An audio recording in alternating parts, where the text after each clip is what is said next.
I really believe that without atom smashers, without long base interferometers and all the rest of it, you can go into nature and open your eyes and open your mind, and you will see these processes in play, and you can easily extrapolate them to your own life.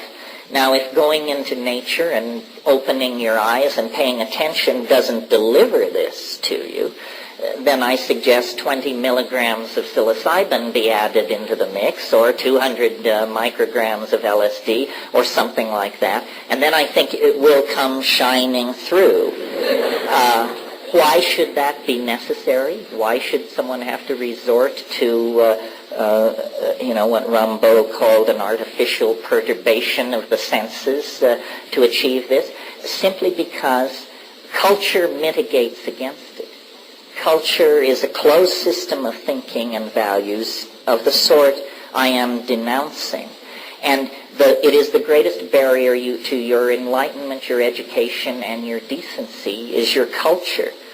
And I realize with joy that here I skirt the bounds of political correctness, because everyone is running around saying, recapture your roots, get in touch with your Swedishness, your Irishness, your whatever-ishness, and that's all very fine, but I think it's your humanness that may have eluded you in all this ethnocentric breastfeeding. Well, why should culture imprison us and somehow place a barrier between ourselves and our true humanness? Well, I think I said at the beginning of this thing, culture and ideology are not your friends. They are not your friends. This is a hard thing to come to terms with, because a certain kind of alienation lies at the end of this thought process. On the other hand, you can't live in the cradle forever. You can't be clueless forever. So somebody might as well just lay it out for you and say, culture is for the convenience of culture, not you.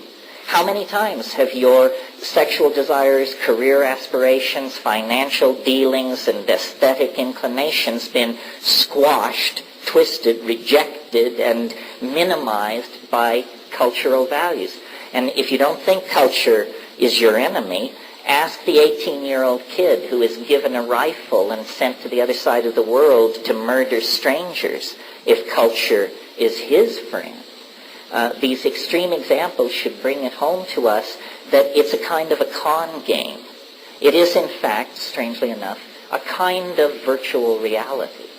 We have been led to think of virtual realities as something on the screen of a computer or presented through a headset, but that's an electronic virtual reality. The primary technology for the building of virtual realities is language. Once you start talking about race pride, loyalty, our destiny, our God, our mission, it's like building virtual realities, and people begin to treat these things as though they had the substantiality of real objects, and to build their lives as though these things were real. And what is this? It's a diminution of humanness. You're choosing to limit yourself to a cultural reality, whether it's the reality of being Witoto or Orthodox Jewish or whatever it is. It's a smaller world than the simple hardware you were born into this universe with. And the substances, the drugs, the plants, the things which perturb consciousness, they don't address cultural values. They blast through them. Hello, and welcome back to TejasLuminous.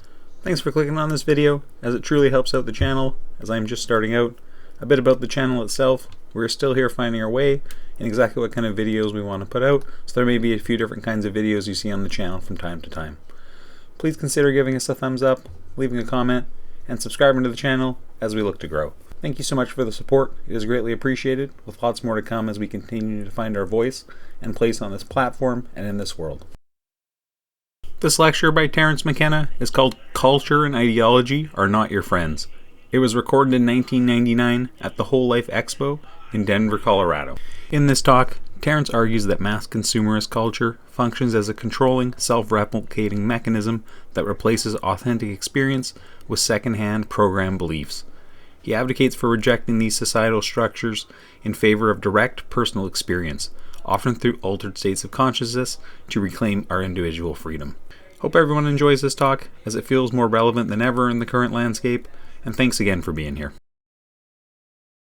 A pleasure to be here. It's always a pleasure to speak for the Whole Life Expo because they turn out interesting people, my own special brand of freaks, and then those who wander the halls in search of enlightenment from Moldavite suppositories and what have you. And we're always happy to enlighten them. Before I get into the bulk of my thing, I hope you each got one of these things as you came in. These are two events. One is an old favorite. In fact, as I look out over this crowd, I see many familiar faces from these Mexico get-togethers, which have been going on now for about 8 years. If you're interested in ethnobotany, psychedelic plants, shamanism, ethnochemistry, ethnoarchaeology, psychedelic archaeology, this is probably the place where you get more people who are experts in this field under one tent than anywhere else. Jonathan Ott, the author of Pharmacotheon, Rob Montgomery, Manuel Torres, Christian Retsch, the German ethno-anthropologist, all kinds of people come to this thing, and it's held in Palenque, within walking distance of the ruins each year, and it's the height of mushroom season, and I need say no more about that. So if you can, join us. And then in this past year at Palenque, speaking with Manuel Torres and Ken Symington, we decided that the psychedelic community was ready to attempt to take the next step in legitimizing itself in the general cultural dialogue.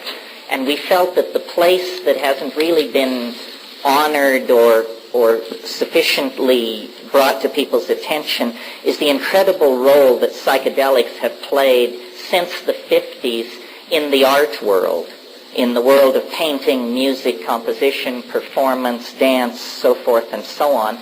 And so this September, 12 to 17, on the big island of Hawaii, we're going to have a smaller conference, 100 people only, and we invited major contributors to the art scene to come out of the closet and affirm the impact of psychedelics on their creative processes. And we have people such as Alex Gray, the painter, Robert Venosa, who's a Boulder painter, brilliant international painter, Annie Sprinkle, the performance artist, Tom Robbins, the novelist who's just finished. I talked to him on the phone yesterday. I'm having dinner with him in Seattle tomorrow night. He's just finished the longest Tom Robbins novel ever written. So Tom Robbins fans, take note. Who else? Mark Pesce, Bruce Damer. These are cyberspace folks. Louis John Carlino, who did the movie Resurrection and The Sailor Who Fell from Grace with the Sea. If you are a psychedelic artist, collector, dealer, or enthusiast, and you want to hang with these people, please consider this conference. That's all the commercial and self-aggrandizing stuff I want to talk about. On to the main event. The way this will work is I'll talk for a while, and then we'll do questions for a while, and then it will be over. And then I'll go down to the bookstore, and if anybody needs to speak to me or have a book signed, please come down there. Okay. I used to prepare these things in anticipation of vast oceans of faces eager to be uplifted. Since the oceans of faces are, practically speaking, more like small ponds, I've realized that these are really conversations around and about one subject only, which is what in the world is going on? What is going on? I mean, what does it mean to be incarnate in a human body at the end of the 20th century in a squirrely culture like this, trying to make sense of your heritage, your opportunities, the contents of the culture, the contents of your own mind. Is it possible to have an overarching viewpoint that is not somehow canned or cultish or self-limited in its approach? In other words, is it possible to cultivate an open mind and sanity in the kind of society and psychological environment that we all share? And it grows daily and weekly, as you know, harder to do this, weirder to integrate, more on your plate to assimilate. And I certainly don't have final or even nearly final answers. I think it all lies in posing the questions in a certain way, in feeling the data in a certain way. And one of the things I try to convince people is it's not necessary to achieve closure with this stuff. And in fact, any ideological or belief system that offers closure, meaning final answers, is sure to be wrong, sure to be self-limiting, sure to be inadequate to the facts. So one of the ideas I'd like to put out is that, and it may seem strange in this venue, but perhaps not, the idea that ideology is not our friend. It is not a matter of choosing from a smorgasbord of ideologies and rejecting the flawed, the self-contradictory, and the over-simple in favor of the unflawed, the complex enough. Where is it writ in adamantine that semi-carnivorous monkeys can or should be capable of understanding reality? That seems to me one of the first illusions and one of the more prideful illusions of human culture, that a final understanding is possible in the first place. Better, I think, to try and frame questions which can endure, and leave off searching for answers, because answers are like operating systems. They're being upgraded faster than you can keep up with it. I want to mention just a couple of things that are happening to sort of set the context. I mean, this is the stuff I worry about or think about. In the last 10 days, if you have not been paying attention, because the news has certainly been offering many different matters to claim your attention, but in the last 10 days, a new solar system, a new star system with 3 giant planets has been discovered. So this is a multiple planet solar system in Epsilon Andromedae, 44 light years away. What does that mean to us? Well, it means that solar systems like our own are probably as common as popcorn on a theater floor. No reason to think not. In fact, right now, we know of 20 planets outside the solar system, twice as many as we know inside the solar system. So we're living in a different world than everybody was living in even just 5 years ago. Science is lifting veils and opening doorways on a universe so vast, so strange, so counterintuitive that it's literally all you can do to keep up. Here's another factoid. There are now more square miles of territory in virtual reality than the entire surface of the Earth. Virtual reality is now larger than this planet. I don't know if you spend much time in VR. I spend a little time there. I was looking at Alpha World before I left Hawaii. The opening screen is from 25,000 feet above Alpha World. The entire thing cannot fit on the screen. Denver would fit on the screen at an altitude of 25,000 feet. You could see the outlying suburbs. But Alpha World won't fit. That's how large a single world of virtual reality is. And there are hundreds, if not thousands, being built, being expanded, being edited and changed as we speak. We're now just a hair's breadth away from there being 6 billion people on this planet. Again, I checked on the internet before I left. We're something like 100 million short. So by the time I get back to Hawaii in a month, we'll be over the 6 billion mark.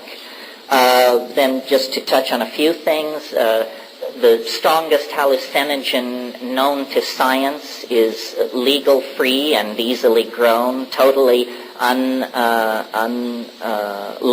in its distribution, its accessibility. I'm talking about alpha-salvinorin now. Quantum teleportation has been achieved and is moving out of the laboratory, and probably in the next half dozen years will be the basis of an entirely new kind of computational machine with greater computing capacity than all the computers presently operating in North America. And had I had more time, I could just keep going with this laundry list of shockers.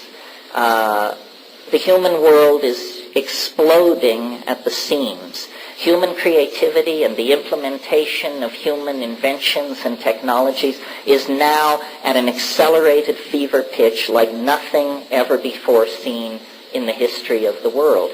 Well, where is it leading, and how does one integrate this stuff into one's own life? What does it mean about the experience of being human?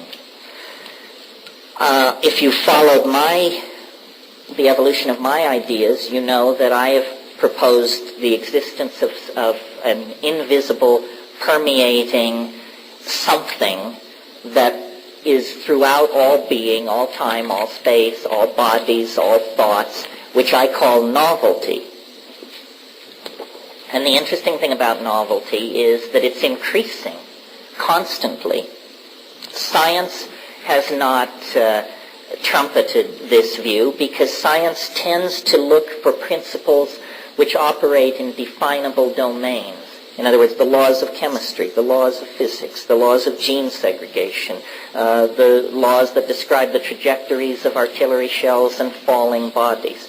But I submit to you that there is an overarching law which affects all reality, and that you don't need an atom smasher or extremely advanced mathematical methodologies to discern. It is self-evident in your own experience. And what it is that as we go back in time, the universe is found to be a simpler place. If we go back a long ways in time, the universe is a very simple place. There are no cultures, there are no animals, there are no plants. Indeed, if we go far enough back in time, there are no stars and planets. The universe is simply a swarming ocean of energy. But as we approach the present, it's as though the universe has undergone a series of crystallizations out of itself of higher and higher forms of organization. And this is what I call novelty. Now, people have attacked this concept, saying that it's impossible to define in English or mathematically. Most things that are interesting are impossible to define. Love, courage, decency, dignity, hope, fear, impossible to define. It doesn't preclude them from shaping our world. And the absence of a mathematical definition of novelty shouldn't impede us greatly either, because it's an intuitively graspable concept. Novelty is complexity. It's connectivity. It's complex, non-equilibrium thermodynamic states that sustain themselves far from equilibrium. That's you as a body. That's us as a society. That's this planet as a living ecosystem. And the interesting thing about this novelty is any given level of it which is achieved becomes the platform for further advance. into novelty. Now there is a retardant force, and I call it habit, to keep it away from concepts like thermodynamic entropy, habit. And so in my model of the way things work, gleaned from observation, stoned and unstoned, is that the cosmos, your life, the politics of this city, the history of Western civilization, is a struggle between habit and novelty. Habit is also an intuitively graspable concept. It means conservatism, recidivism, doing things the traditional way, not taking chances. And these things are not moral values. Sometimes the right move is habitual, sometimes the right move is novel. But the universe, as a system, is what I call a novelty-conserving engine. In other words, where novelty is produced, it tends to be tenaciously hung on to. It can't always be hung on to, but it is tenaciously hung on to. So, as an example of what do I mean by tenaciously hung on to, 65 million years ago, as you know, an asteroid of considerable dimensions struck this planet, and in a single day, the dinosaurs, the great saurians, went extinct. Maybe it wasn't a single day, maybe it was weeks. But in terms of the time scale of the life of the Earth, it was a blink of an eye.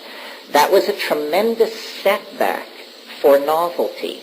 These beautifully climaxed and integrated ecosystems of dinosaurs and rainforests and so forth were just pulverized to dust. It had taken 3 billion years, 4 billion years for the planet to achieve that kind of novelty. 65 million years later, a fraction of the time it took the original system to establish itself, it's all good. The dinosaurs are gone forever, but in their place, much more novel, much more interesting, much more complex animal and plant biota have established themselves. So what took 4 billion years to achieve turned to rubble, 65 million years is back in place. This is because of this tendency for nature to prefer and conserve novelty. Well, I don't think, somebody might resist this or they might have problems with it, but I think it's self-evidently true that this is the most complex age the universe has ever known, because we not only have all which preceded, but we have then our own dear selves, the poetry of William Blake, the mathematical equations of Albert Einstein, the painting of Rembrandt. We have all of this to add into the mix. What takes this out of the realm of sophomoric and theoretical discussion is the second part of my observations on novelty. And that is that novelty occurs faster and faster as you approach the present. In other words, this isn't that the universe is driving toward ultimate novelty at constant speed and has been since the beginning of the universe. Not at all. The universe is moving toward ultimate novelty, but following a kind of asymptotic spiral or of closure, so that each advance into novelty is preceded by the next at an ever greater rate of what I call ingression into novelty. This is a phrase out of Alfred North Whitehead. So what does that mean? It means in the early universe it took a long time for things to get interesting, for things to go from being just a cloud of pure electron plasma to a universe with stars ordered into galaxies, with planets, with special chemistries and environments. And from that came, at least on this planet, advanced life forms, first simple life forms, then advanced life forms, then the conquest of the land, then extremely advanced life forms, minded creatures, language-using human beings, tool-using human beings, and then the frantic, hysterical rush from Altamira to this moment. And we are part of this. These vast cycles of advancement into novelty, which used to require eons to affect the universe perceptibly at all, are now going on in humanly cognizable domains of time. The year, the month, the day, the decade, the century. We can look at such humanly cognizable spans of time. And the overwhelming impression we have is of change. Change piled upon change, piled upon change. If this process has been rolling forward like this since the birth of the universe some 12, 13, 14 billion years ago, it's very hard to hypothesize or argue that it should cease or will somehow deflect itself from its endless ramping up of acceleration. But we can't imagine change going on much faster than it's going on now. I mean, perhaps we can imagine it going on 10 times faster or 100 times faster, but 100,000 times faster, 1,000,000 times faster, the mind boggles. And yet, I think this is, in fact, where the universe is going. Now, since the middle 70s, I've had these ideas pretty much in place. And my faith has been that as science and human understanding advances, I would either be thrown from the boat as a crank or somehow brought into the fold. Well, I haven't been thrown from the boat as a crank. I'm not sure, speaking at the Whole Life Expo, indicates I've been folded into the community of paradigmatic thinking. But I have received some encouragement in the last 18 months, and I want to just mention this briefly to you because I'm surprised how the news has failed us. Did you know that in the last 12 months, a fundamental law governing the universe in all its parts and places has been discovered that was previously not only unsuspected but denied? And a law of nature larger than any law of nature ever discovered, larger than the law of gravity, the speed of light, the second law of thermodynamics. All these are little laws, what Leary used to call local ordinances. But these local ordinances have now been contextualized in a discovery of such import that it has not even been assimilated by the community of its discoverers, let alone handed down to the peasantry like you and I. And what I'm talking about is the discovery of the cosmological constant omega. And I don't want to spend too much time on this, but here it is in a nutshell. The universe is expanding faster than the ordinary laws of physics can account for. This was realized a year and a half ago by one team of astrophysicists. They handed it on to a second team. They confirmed it. They handed it on to a third. They confirmed it. And a very counterintuitive picture of things is emerging. The universe is not going to fall back on itself in some grand crunch billions of years hence. Rather, the universe is going to expand forever. Forever. But here's the kicker. Faster and faster and faster. Forever. With no barriers and no limitation. Someone may say, well, what about the speed of light? The speed of light does not cover the law of the cosmological constant, because this law is not saying that matter is moving apart faster and faster. If that were the case, the relativistic physics would put a speed limit on it. It's saying that space itself is expanding faster and faster. This is a quality of empty space.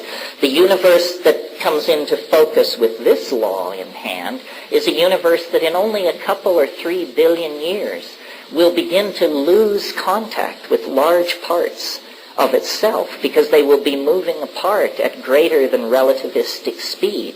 So it turns out there is a cosmic law which has built into itself this idea of an endless acceleration toward infinity.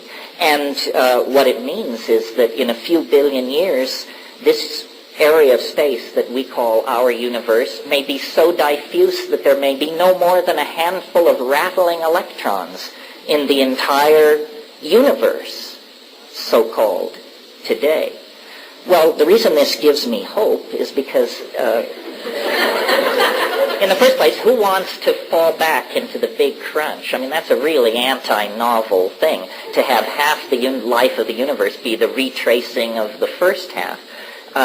And I believe, and again, these are bold generalizations, but generally substantiated, that nature is fractal in its structure. What that means is that a pattern occurring on a given scale can be expected to occur on other scales, very different.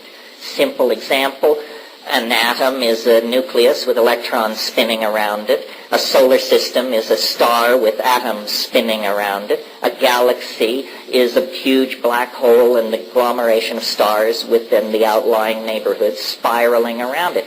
These are things on tremendously different scales, and yet they are organized similarly. And so I believe this is how nature works. Once she finds a pattern that works, she applies it in many domains of temperature, pressure, and cosmic scaling. So this cosmological constant, omega, which says that the universe is expanding faster and faster, throws a kind of umbrella of political correctness over my notion that we are moving faster and faster into novelty, and that we are, as it were, simply the dust motes or the magnetic particles in the presence of some kind of field phenomenon which is organizing us to its will.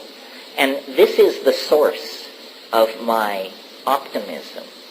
If I had to place my faith in human institutions, human religions, human goodness, the human capacity for decency and dignity, I would be absolutely in the depths of existential despair, as I was as a kid. Because as a kid, I didn't have these ideas. I had Camusian existentialism and Nietzschean whining and all the rest of it. And it's a pretty grim situation, folks. But I really believe that without atom smashers, without long base interferometers and all the rest of it, you can go into nature and open your eyes and open your mind, and you will see these processes in play, and you can easily extrapolate them to your own life. Now, if going into nature and opening your eyes and paying attention doesn't deliver this to you, then I suggest 20 milligrams of psilocybin be added into the mix, or 200 micrograms of LSD, or something like that, and then I think it will come shining through. Why should that be necessary? Why should someone have to resort to what Rimbaud called an artificial perturbation of the senses to achieve this? Simply because culture mitigates against it. Culture is a closed system of thinking and values of the sort I am denouncing. And it is the greatest barrier to your enlightenment, your education, and your decency is your culture. And I realize with joy that here I skirt the bounds of political correctness, because everyone is running around saying, recapture your roots, get in touch with your Swedishness, your Irishness, your whatever-ishness, and that's all very fine, but I think it's your humanness that may have eluded you in all this ethnocentric breastfeeding. Well, why should culture imprison us and somehow place a barrier between ourselves and our true humanness? Well, I think I said at the beginning of this thing, culture and ideology are not your friends. They are not your friends. This is a hard thing to come to terms with, because a certain kind of alienation lies at the end of this thought process. On the other hand, you can't live in the cradle forever. You can't be clueless forever. So somebody might as well just lay it out for you and say, culture is for the convenience of culture, not you. How many times have your sexual desires, career aspirations, financial dealings, and aesthetic inclinations been squashed, twisted, rejected, and minimized by cultural values? And if you don't think culture is your enemy, Ask the 18-year-old kid who is given a rifle and sent to the other side of the world to murder strangers if culture is his friend. These extreme examples should bring it home to us that it's a kind of a con game. It is, in fact, strangely enough, a kind of virtual reality. We have been led to think of virtual realities as something on the screen of a computer or presented through a headset, but that's an electronic virtual reality. The primary technology for the building of virtual realities is language. Once you start talking about race pride, loyalty, our destiny, our God, our mission, it's like building virtual realities. And people begin to treat these things as though they had the substantiality of real objects, and to build their lives as though these things were real. And what is this? It's a diminution of humanness. You're choosing to limit yourself to a cultural reality, whether it's the reality of being Witoto or Orthodox Jewish or whatever it is. It's a smaller world than the simple hardware you were born into this universe with. And the substances, the drugs, the plants, the things which perturb consciousness, they don't address cultural values. They blast through them. They address the animal body, the mammalian brain. They perturb these information fields outside of the relativistic set of values that the culture is giving you. This is why people who yearn for legal psychedelics have not thought, in my opinion, deeply enough about what is really at stake here. Imagine a culture so certain of its primary values, so sure that it represented the right way to live, that it would encourage people to take psychedelic substances and examine its premises. There ain't such, at least not in the high-tech industrial democracies or the fascist states either. Some Aboriginal cultures have this courage, but it has kept them very close to the breast of nature and her processes. Cultures that have habitually broken down the cultural illusion and examined the terrifying reality beyond it have not marched off then to pontificate with religions of absolutism or scientific absolutism or all the rest of it. Well, why is that? It's because cultures are virtual realities made of language, and if there is one thing psychedelics do, whether you hate them, whether you love them, whether you don't give a hoot, what they do is they dissolve boundaries. The boundaries between you and the floor, between you and your friend, between you and you last week, and you next week, and they dissolve boundaries. That's what they do. That is the ultimately subversive behavior. Cultures are boundary-defining engines. That's what they do. They teach you, we do it this way.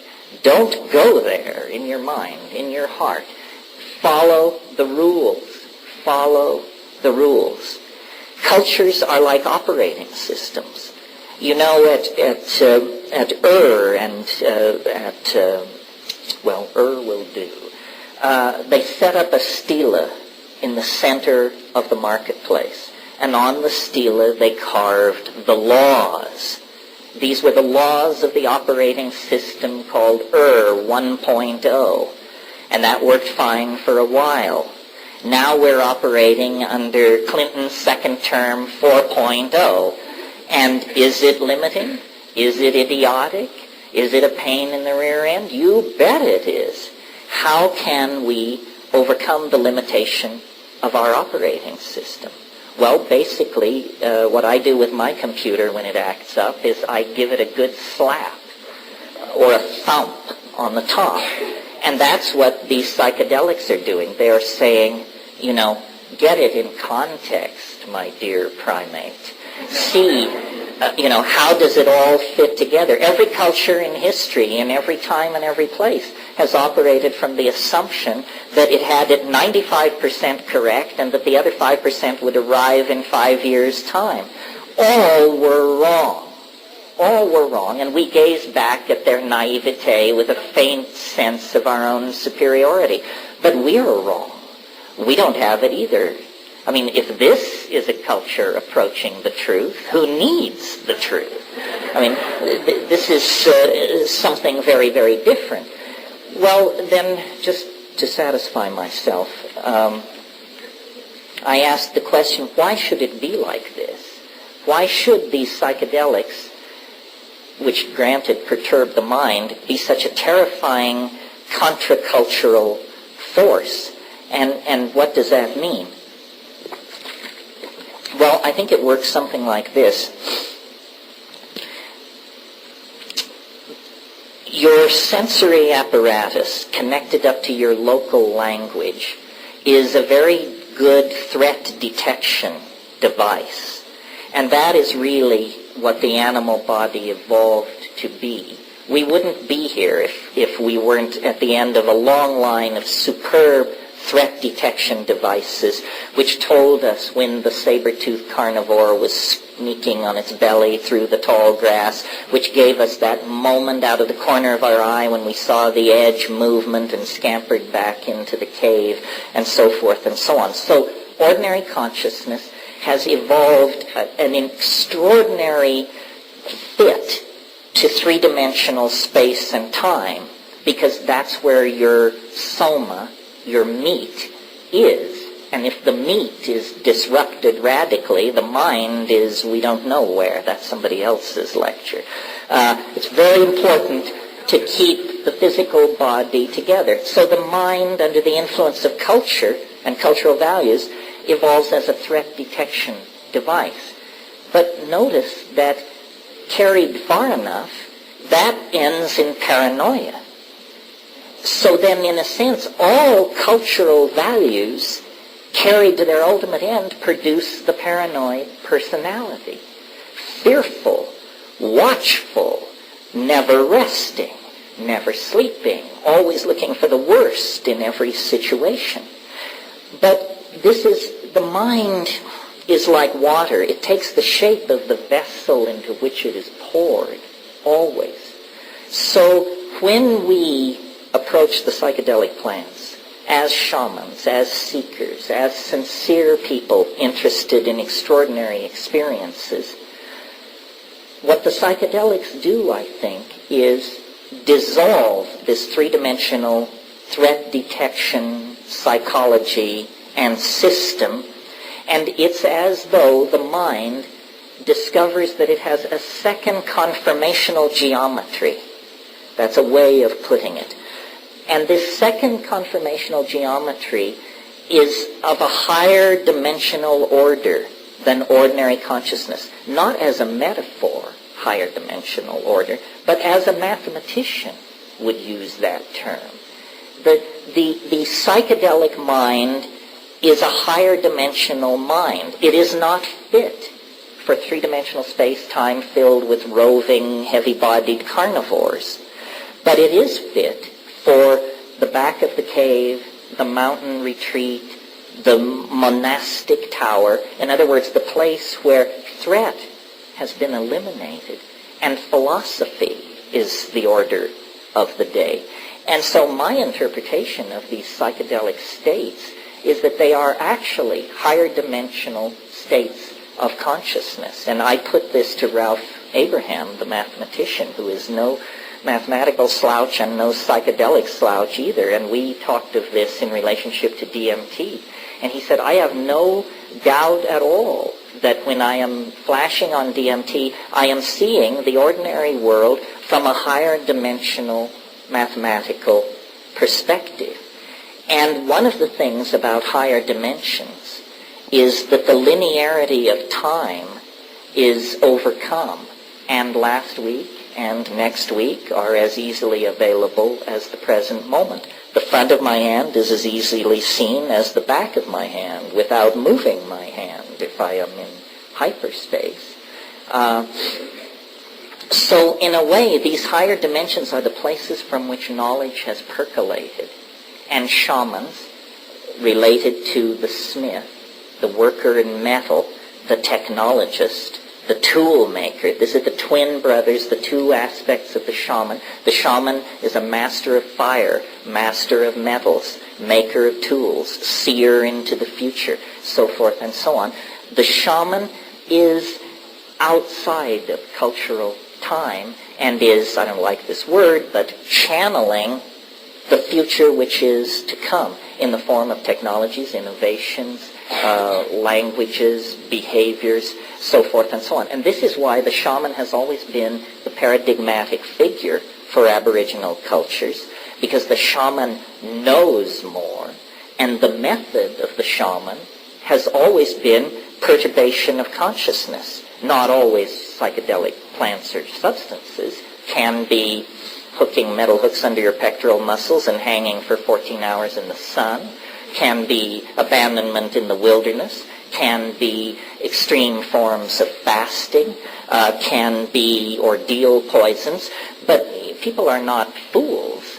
All of these things are extremely risky and unpleasant, while the psychedelics are the most effective and the least invasive. I mean, let's take 30 milligrams of psilocybin or a great fistful of mushrooms. 3 hours into it, you are definitely thrown into the lap of God. 8 hours into it, you're simply looking back on it, reflecting, drawing conclusions, and wondering where do you go from here.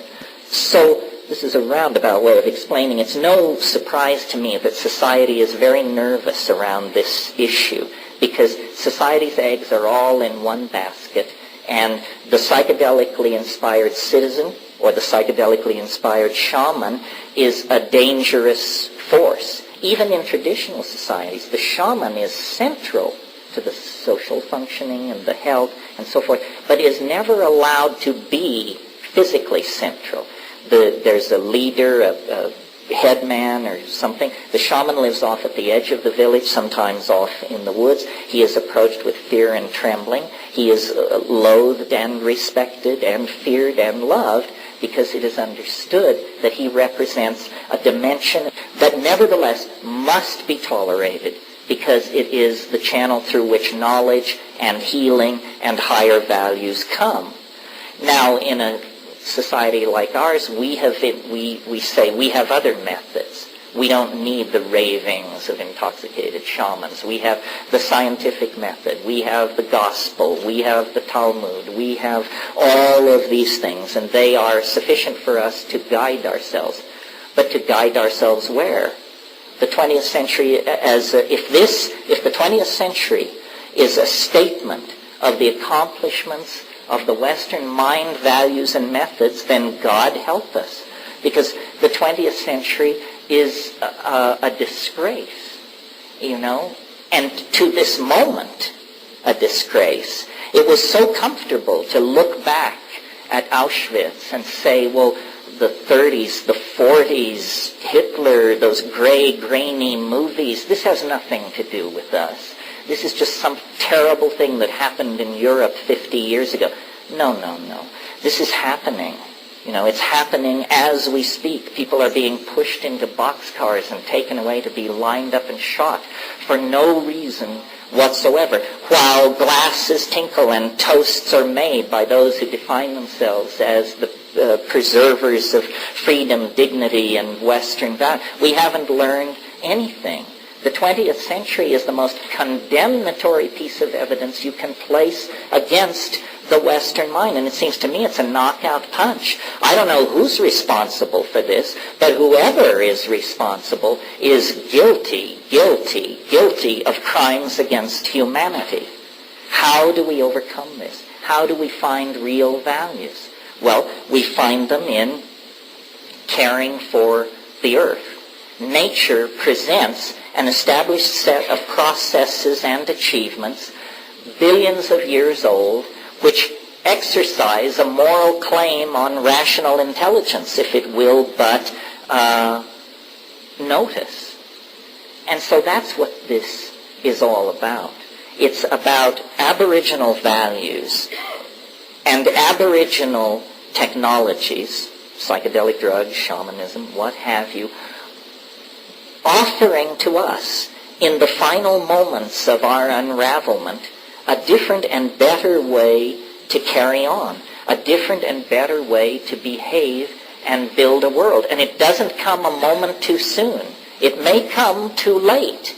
The ultimate tragedy. Imagine if we, in this ultimate kind of thanatoptic struggle, actually got it right, only to understand that the momentum of our own idiocy was so great that you would die knowing you could have done it right, but you would die anyway. And I mean as a culture, as a planet.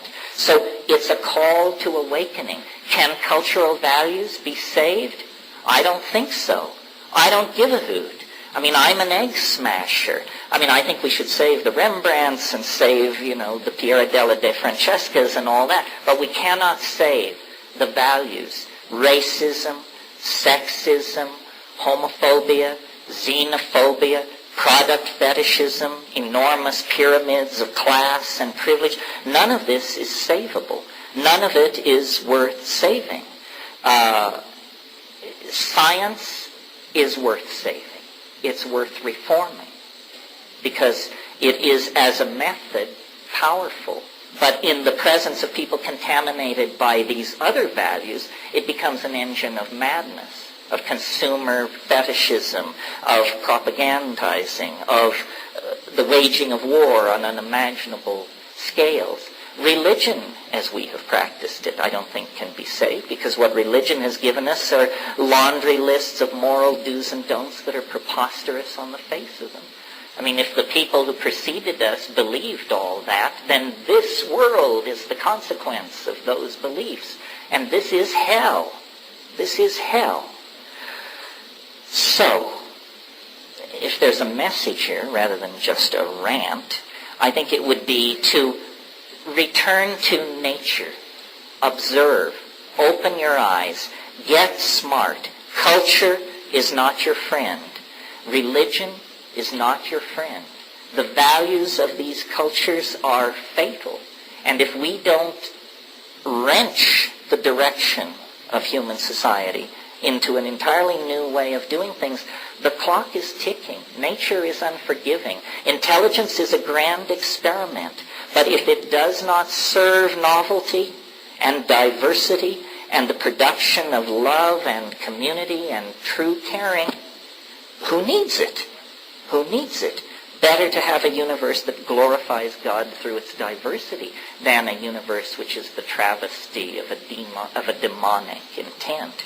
And if you are not a psychedelic person and none of that appeals to you, that's fine too. That is not a requirement. What is a requirement is moral intelligence. And you have to get it one way or another in a hurry. The reason I speak for psychedelics is because that's the only thing I have ever seen work as fast as I think we have to have this change happen. If the Sermon on the Mount could have done it, we would have turned the corner then. We've had great teachers. And they were crucified, trampled, ignored, distorted, perverted. The right idea is not enough. What is necessary is the lightning strike of true gnosis, however that can occur. And as I said, I speak for the psychedelics because I have felt their impact personally, and I have been with cultures that have stayed close to that campfire, and I have seen the beauty and the integrity and the humanness of those cultures. And we know this, I think. It simply needs to be articulated and spread and made clear.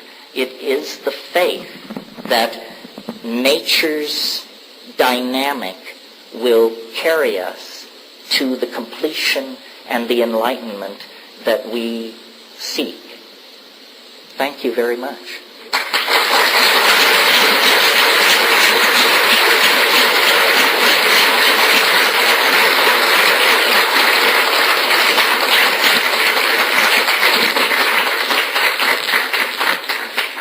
Now, and briefly, because I sailed past my intended stopping point, but for a few minutes, let's entertain questions. The question I have is around the attractor. And you talk about the culture being not our friend. but is not the culture still within the context of the novelty attractor? Well, yeah, I mean, these questions are complicated. I had a discussion with Giorgio Sammarini, who's an Italian ethnobotanist and who has taken ibogaine, or iboga, Tabernanthe iboga, with the African tribe that uses that initiation. And in that initiation, they give 400 grams of this plant that is effective at 4 grams. And they give 400 grams, and sometimes people die, and it's pretty heavy-duty stuff. And I asked him, I said, Giorgio, why do they give so much? And he said their culture is so old that the morphogenetic field is so strong, I think it's very, very hard for them to get high. And he said something which I would not have thought he would say, and I had never thought. He said, the Western mind, because of its unique history, is the most sensitive mind to the impact of psychedelics. And so, addressing the question of the attractor, I'm not saying that this is worse than being an Amazonian tribe. I'm saying it's worse than being an Amazonian tribe, it's less than being an Amazonian tribe, unless we make use of it. In other words, this culture is not something to be preserved, but something to be exercised as an opportunity. We are free, well-fed, well-educated. We have access to the great databases of the world. A certain moral responsibility comes with that. I don't expect the Witoto or the Bora or the Muinani or the Shuar to do more than set a good example for us. The breakthrough will probably come from the high-tech industrial democracies, because that's where there is the most latitude to experiment. The very fact that I can speak to you without being shot, the very fact that you can go home and apply my lessons with no more than a few years in prison hanging over your head. This is progress, folks, believe it or not. I mean, in Hawaiian culture, if you stepped on the king's shadow, they killed you immediately. And many, many Aboriginal societies are more rule-nutty than we are. But it's not about just creating a kind of anarchy.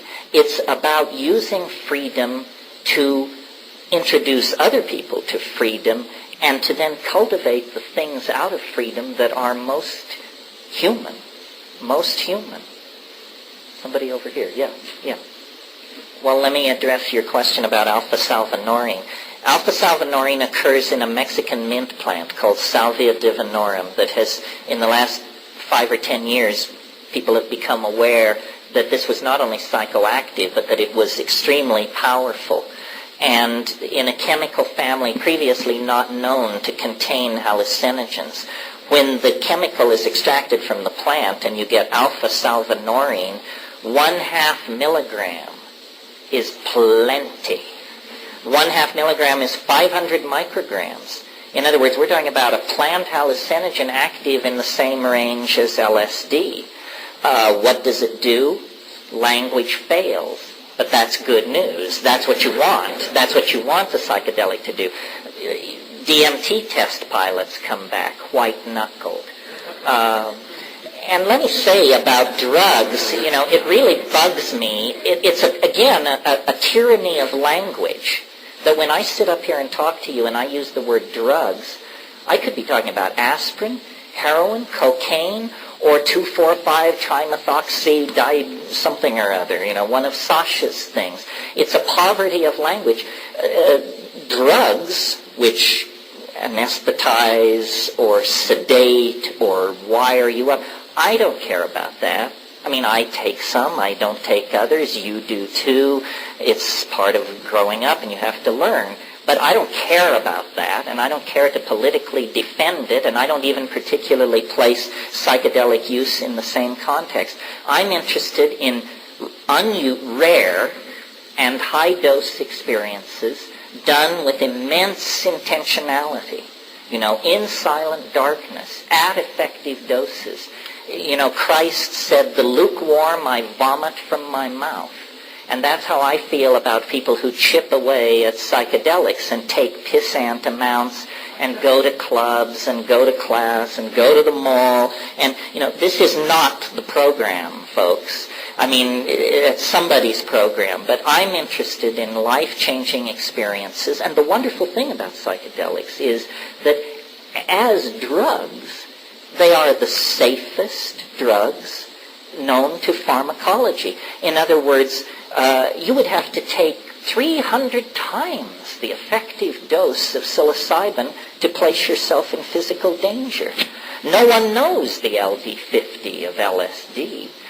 So ask a pharmacologist. They will tell you these are the safest drugs known to science. And yet they are the drugs most inveighed against, most scheduled, and the prisons are full of people who committed the unimaginable crime of smoking, growing, or trafficking in cannabis, for crying out loud. I mean, if this is not a racket, what is? To your other question about teleportation, which was not in the context of Salvia Divinorum, this is simply that one of the things that's happening in this laundry list I gave you of breakthroughs is that quantum physics is going from being, this extremely abstract domain going on somewhere that has no impact on human life to probably being the next great source of human technologies, computers and devices which move matter through space and time. If 5 years ago you had asked me, and I regard myself as radical on the progress question, how long would it be till we saw the teleportation of objects, I would have guessed maybe 500 years to never. Well, now it's been done. I mean, only with an electron, only 15 feet. But the theory which allowed that feat places no upper limit on the size of the thing sent or the distance sent. And how long did it take that electron to be teleported 15 feet? No time at all. No time at all. This is trans-relativistic technology we're talking about, folks. In 20 years, you may destroy and reconstruct yourself at a distant point 10 times a day as you go about your ordinary business. It's a transportation breakthrough.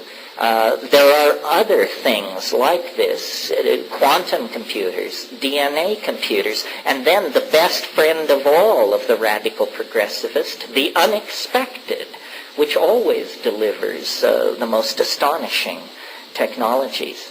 So, if you think what has come to this point has been astonishing, stressful, and amazing, brace yourself, because it is as prelude to what is about to break over the human species. It's almost as though God's joke on us is to give us so much power and knowledge that we will either transcend ourselves or we will certainly destroy ourselves. Because the power and understanding being given to us is of godlike proportion.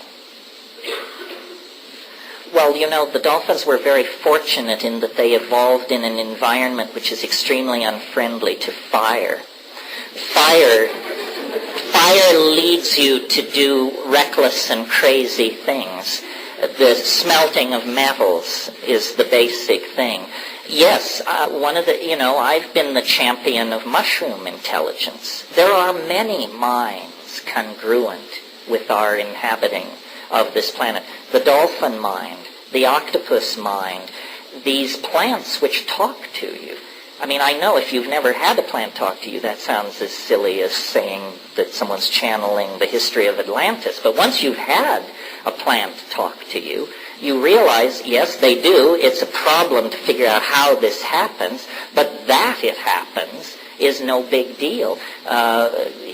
Above 20 milligrams of psilocybin, most people report voices with interesting things to say. Above 75 milligrams of DMT in Strassman's experiments, most people reported entities of some sort. Well, it's easy to dismiss it and say, well, this is a hallucination. But what is a hallucination, my friend? Another form of intelligence that fascinates me, and I think this is where the great surprise may come. I can feel the AI out there I know it's there. I know it's growing. I know the planet is its embryo. I know the human community is its placenta. What will that kind of intelligence look like? We have no idea. We can imagine superintelligence.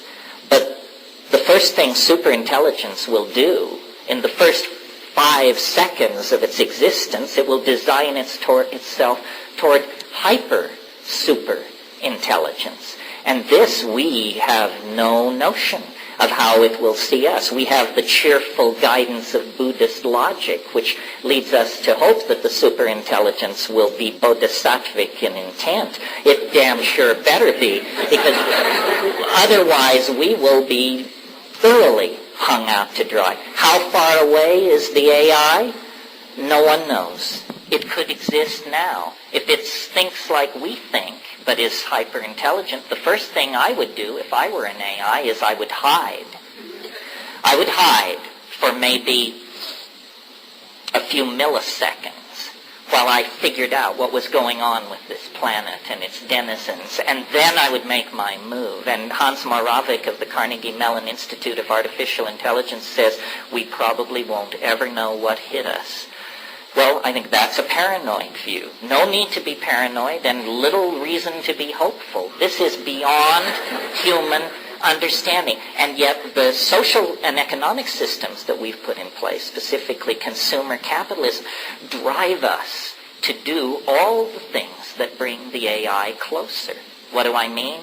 More connectivity, greater processing speed, deeper data banks, more complex operating systems, more automatic searches, more bots, more voids, more code, and nobody knows what's steaming and fermenting out there. Ilya Prigozhin won the Nobel Prize for Physics by proving that chemical systems spontaneously mutate to higher states of order. So then, surely, must complex networks behave the same laws. And we are building the most complex networks ever conceived by the mind of man, and we are making them ever more complex, and we are turning more and more of our cultural functioning over to machines that operate according to criteria but dimly perceived by their designers. So I think the future, Alfred North Whitehead said, it is the business of the future to be dangerous.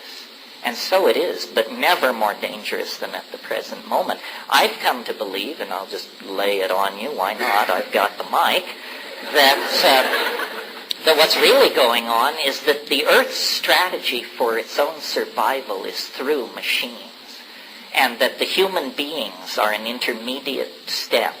Someone once said plants invented animals to carry them around. Well, I think, the Earth invented human beings to build machines. And those machines will be the consciousness of the Earth. Have you not noticed that these machines are made of the Earth? They are made of gold and silver and arsenic and copper and iridium. They are the stuff of the Earth, organized by primate fingers into more complex arrangements than the Earth could achieve through geological folding, glaciation, volcanism, and what have you. We do the fine-tuning, but the Earth is beginning to think. If you want to talk about a revolution that went on while nobody was paying attention, you enter the 1990s, the home computer is something that you play Pong on and do word processing on, and it gathers dust in the den. Sometime during the 1990s, while we were paying attention to Monica or George Bush or some damn thing, these machines went telepathic. They all talk to each other now. The machine on your desk is tickling a mind in London, a mind in Berlin, a mind in Bangladesh. Machine minds. They talk to each other all the time. And what are they saying? No one knows. No one knows. No one knows. One more, a couple more maybe. Yeah, the other and nature are pretty much the same thing. The earliest, well, it's too late in the evening to go for the full Monty here, but the fallout of the fallout of psychedelic shamanism created profound alienation. And it occurred around the same time as the invention of agriculture. And agriculture halted nomadism and the wandering of small tribes of people over the earth. And as soon as people became sedentary, the problem with agriculture was that it was such a successful strategy for producing food that it produced surplus. Surpluses must be defended. And immediately you begin to get an equation of paranoia. One of the oldest buildings in the world is the grain tower at Jericho. It was built to store grain, and it was built so you could go up to the top and drop rocks down on people who were trying to batter their way in and get the grain. So I think that we lost our connection to nature when we stopped taking psychedelics. And the reasons we stopped taking psychedelics are complicated and not entirely clear, largely climatological, I think, because I think human consciousness was born in an ambiance of mushroom taking in a wet Sahara, and that when the Sahara went dry, that is the fall into history. You know, in the story of Genesis, just read it from that perspective. It's a hassle over a plant. It's a hassle over a plant. And what does this plant do? It opens your eyes. There is an incredible passage in Genesis where the owner of the garden is walking in the garden and mumbling to himself, and he says, if they eat of the fruit of the tree of knowledge, they will become as we are. So this was not a public health issue. This was an issue of who will remain stupid and who will remain on top. It was that if they eat of the fruit of the tree of knowledge, they will see through this scam and they will become as we are. And so it is forbidden. And the woman leads the man to the plant. And this to me indicates an age of matriarchy perhaps, but certainly dominance of feminine values and personalities. And then the catastrophe happens. Their eyes are open. They see that they are naked, which in fact is the case. They were naked. So they see the truth of things, and then they're told, all right, well, you broke the rule. You broke the one rule. So you and your generation unto 1,000 generations must toil and die and live in misery because you aspired to the same level of knowledge that we possess. And I think it's a story of a mushroom culture being overwhelmed by a male-dominator culture that had values that were based on cities, agriculture, standing armies, role specialization, so forth and so on. This is a different lecture, but that's my take on it. And until we correct the imbalance that was shoved down our throat at that point, until we reawaken, we will be forever imprisoned in these cultural illusions that make us be less than we could be and deny us our birthright, which is to full understanding and full being. And so the struggle between culture and the plants is the struggle over what a human being is, how a human being should be, and what it even means to be a human being. That's why it's so fundamental. And the last thought I want to leave you with is that's why it is so ironic that in the climactic moment of scientific materialism, positivism, Western values, so forth and so on, as we pursued the xenophobic agenda of patronizingly cataloging these so-called primitive cultures in the rainforests and so forth around the world, what did we do? We got their pots, their canoes, their cooking instruments, their thatching methods, and along with all that crap which we dragged back to our museums, we brought back their medicine kits.